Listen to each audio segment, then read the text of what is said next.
Congrès supérieur de la transition, mise en place d'une cellule de crise. Une cellule de crise a été mise en place auprès du Conseil supérieur de la transition. Celle-ci a pour mission de poursuivre les travaux entrepris par le comité ad hoc d'après les explications reçues.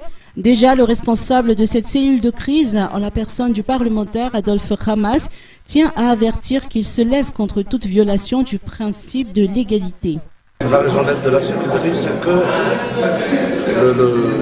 le champ d'action du comité ad hoc s'est limité au sein du CST. Alors que maintenant, l'affaire nationale est vraiment très grave et très délicate. Que nous puissions avoir des relations avec d'autres forces vives malgaches, nous avons créé cette cellule de crise pour qu'on puisse voir toutes les affaires nationales en général. Et nous allons faire des contacts avec différentes forces vives, par exemple le FKM, les syndicats des magistrats, les syndicats des fonctionnaires, les chancelleries qui existent à Madagascar. Et nous avons déjà préparé une lettre envoyée aux chancelleries, aux instances internationales, pour qu'ils puissent aider la nation et Madagascar à sortir de cette crise. Et surtout à la base de cette cellule de...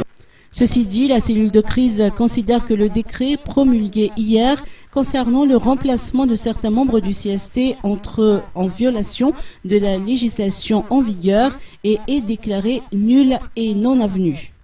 Et surtout à la base de cette cellule de crise, c'est que faire respecter la loi. Parce que nous condamnons fermement tout le non-respect de la loi, toutes les,